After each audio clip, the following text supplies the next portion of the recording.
What would you do if your best and most loyal employees are quitting their job from one day to another? Do you have a strategy in place to overcome such situation? If not, you should think about it, because currently nearly 50% or more than half of your employees are thinking about quitting their job. This has been covered in a recent EY study. As you can see also on the slide, it's the EY Work Reimagined study. Yeah, and moreover, 2/3 of the surveyed employers are also confirming that their employee turnover has increased over the past 12 months. So this is not just about people saying they are quitting or willing to quit their job, but really actually it is happening. And yeah, you should think about this for a moment. So across major economies, people are more than ever before searching for new opportunities, and companies are really struggling to fill those vacancies. As you can also see on the slide, the unfilled job vacancies are going up and up. So you might have heard of the term war for talent. It first appeared actually in 1997 in a McKinsey study. And the central statement was, better talent is worth fighting for. And this study exemplifies that a good 25 years ago, companies were already struggling with those issues. So, and that was the time when the war for talent or the competition began for the so-called high potentials. If you ask me, at the time of the study, the term war for talent was a little bit exaggerated, but if you are looking at the current circumstances or what is going on the job markets, this term is certainly very accurate. So these current labor market changes mean that we are seeing a shift in balance. So a shift in balance of power in favor of employees. So employees are feeling more in control and enabled to make more and better decisions. Also, they have choices they may have not had before in 20 years ago or something like that. Yeah, if you are looking at the reasons for that, I think there are many reasons that can be stated. But what currently really stands out is the inflation and wage growth. So the official forecast of different agencies says that wage growth is about 5 to 11%.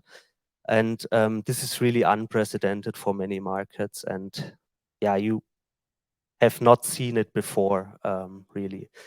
And also making things worse, as you can see on the slide, there's another macro trend I'm sure you all heard about: millions and millions of unfilled jobs, which is really meaning hard times for companies, even at a 10-year high amount of difficulty. So if you take those two drivers together, really employers really have a hard time to attract and keep talents, and maybe you're feeling the same way. So in this keynote today, I want to talk about this issue. So how can we evolve our employee experience? How can we better manage talent? And how we stop this trend in our organization?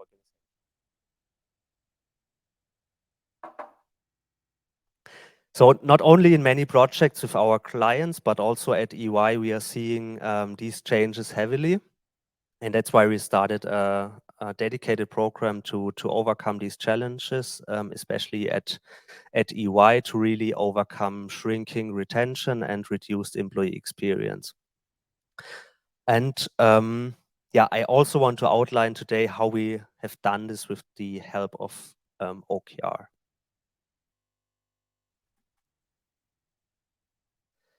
First and foremost, let me talk a little bit about the challenges that our employees are facing in their daily work. Things they find annoying, things they stress them out. And we believe that these challenges are really an indicator or early warning sign for employees to looking for other job opportunities. To get the necessary insights at EY, we are using a instrument called the EY People Pulse.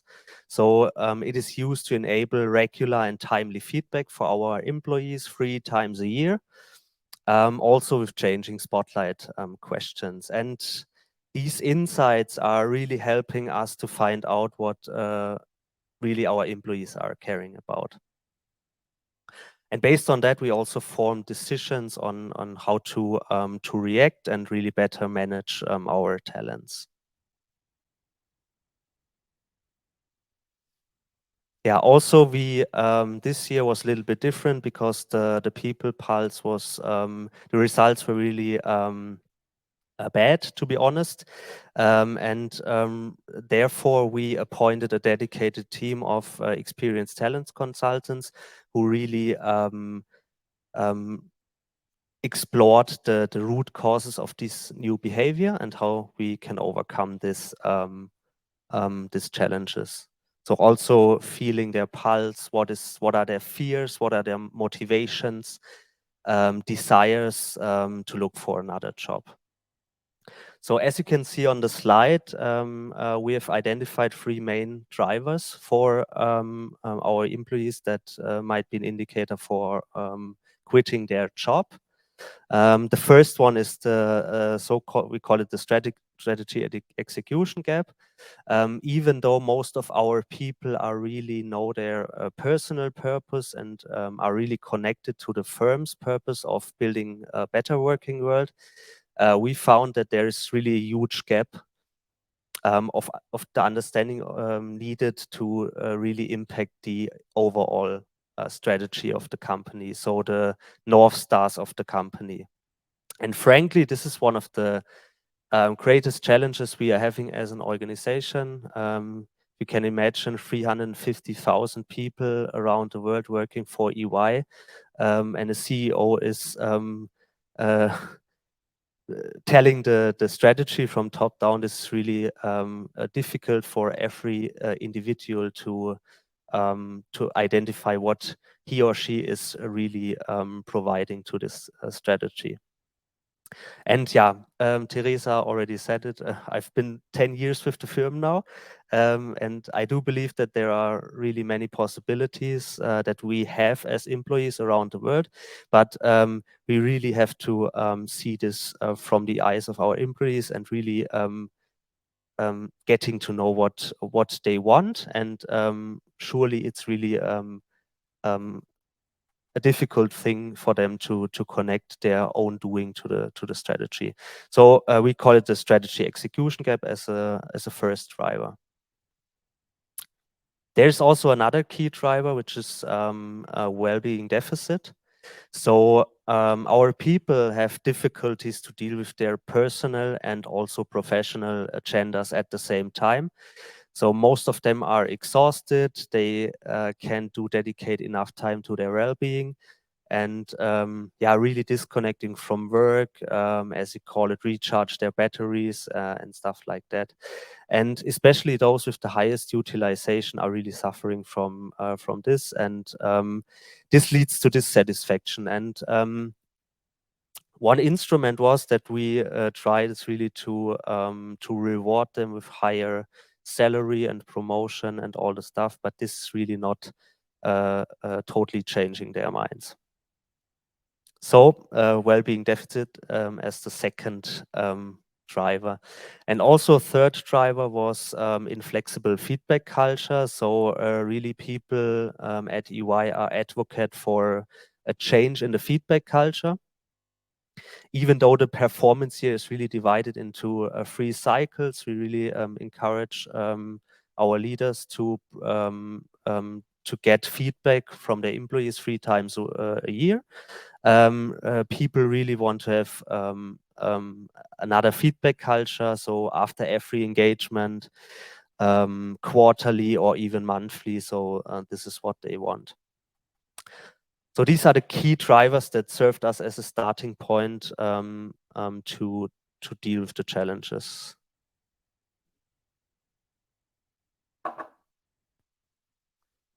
So how did we overcome these challenges with the help of OKRs? We made the people topic really a top priority in our annual leadership meeting. So the purpose of this leadership meeting is really to set the scene for the upcoming financial year.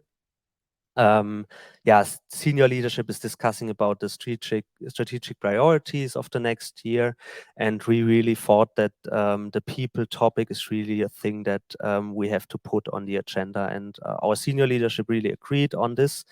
So we put it on the agenda.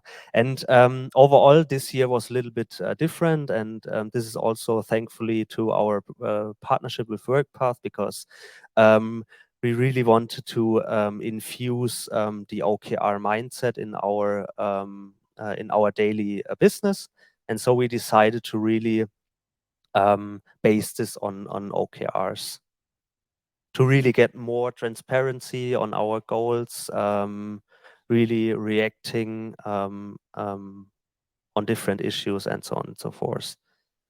So the first step for us as OKR coaches really was to get our leadership really in the boat. So we really had to convince them of OKRs, and as a prerequisite for our leadership meeting, we defined so-called leadership goals that were really inspired by the company North Star. So we wanted to make sure that if our employees are working on drafting their goals for the different ecosystem, that they really see the impact or the connection to the North Stars of the company. And during our leadership meeting, we then defined the so-called ecosystem goals. Our people advisory services is organized in different parts. So as you may know, markets, finance, all the professional services units like workforce advisory and all the stuff. And we really defined OKRs for each of these ecosystems. Today, I exclusively want to focus on the ecosystem talent, because this department is really dealing with the employee experience, also inspired by the typical HR KPIs, such as retention and employee engagement. And this is what we really want to target with our program. I would like to highlight especially one objective and its key results. Because this was really a central part in our program.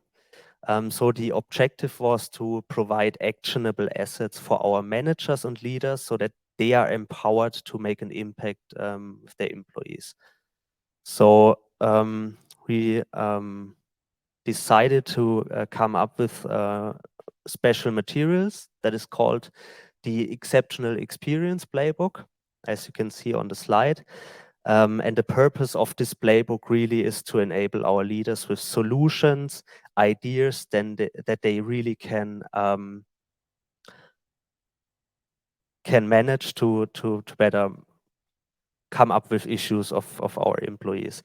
And the playbook really includes measures, as you can see, best practices, quick wins, mid, long term, based on the matters of our people. So on the left side, this is really the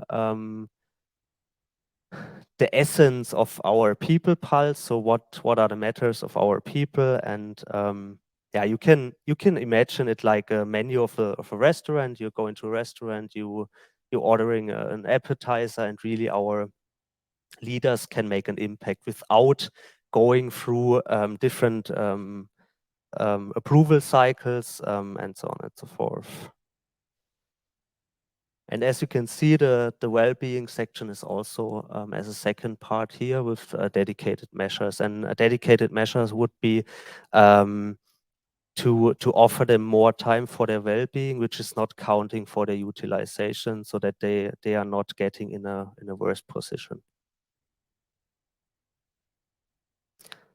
In addition to that, which is really an important part of this model, is it's based on personas. So no matter what authority our leaders have, they can really go ahead and make an impact. And let me say some words about the key results. So we wanted to achieve the following: 100% of our leaders have to be made aware of this employee experience playbook. And this is achieved through personal introductions, through rep series, and so on and so forth. And in addition to that, every manager and leader has to use the playbook 3 times in the next OKR cycle, which is making them familiar with it, using it. Yeah.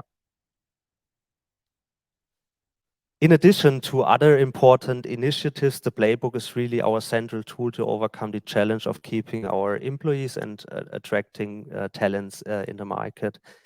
It not only gives us the opportunity to quickly respond to issues or matters that our people have.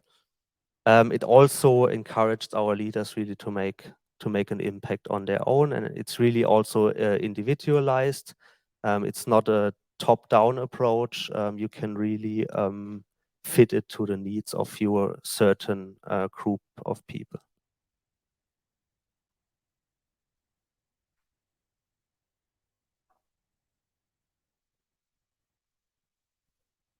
All right, let me talk a little bit about the challenges that we faced during our project, and this is really linked to the challenges with OKRs.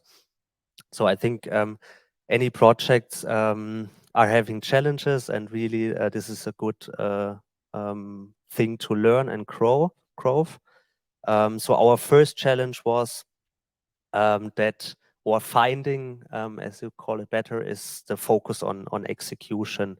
So most of the people in our company have heard of OKRs. Most of the people in our company are really experienced with agile methodologies. And yeah, but in the vast majority of cases, we experienced that they stopped when defining their OKRs.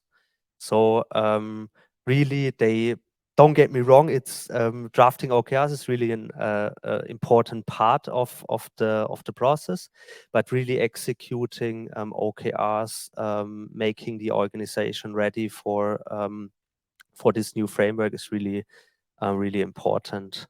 So the actual execution.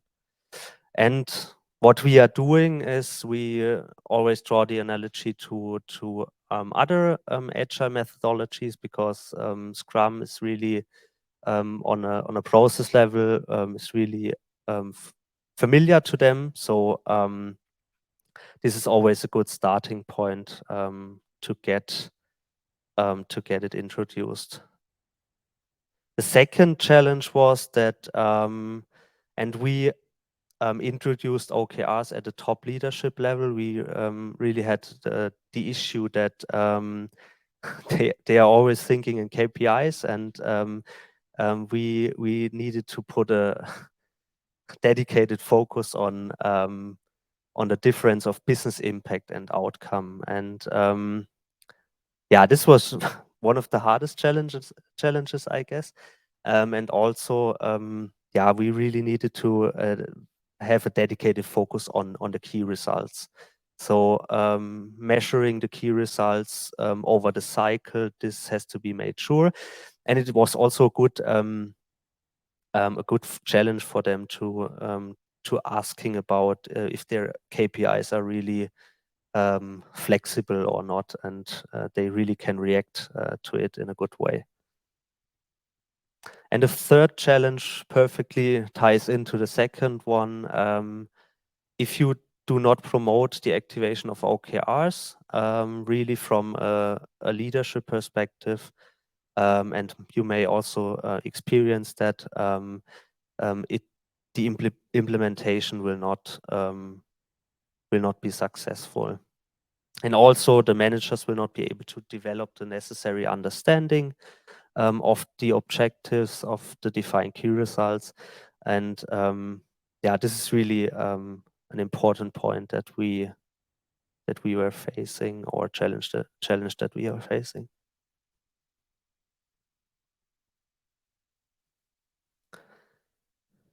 So now I want to close this keynote with some general words. The human factor is becoming increasingly important, and this can be really applied to all organizational challenges that we are facing.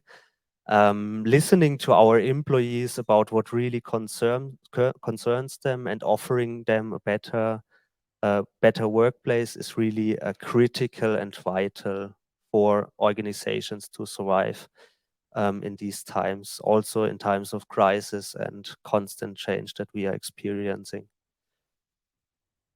If we manage to put our people at the center of what we are doing as an organization, we will not only master the challenge to keep and attract talents. We will be rather more resilient in overcome change and transformation. But why do we need to become better in mastering change and transformation?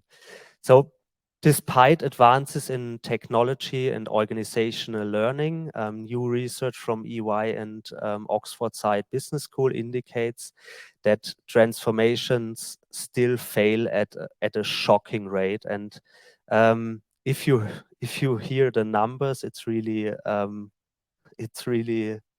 high, I would say. So 70% of all the transformations are failing.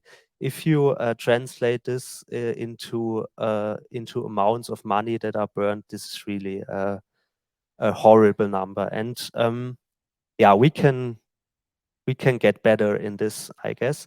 And the essence of our study was really that complex factors that influence transformations success goes really down to the human behavior.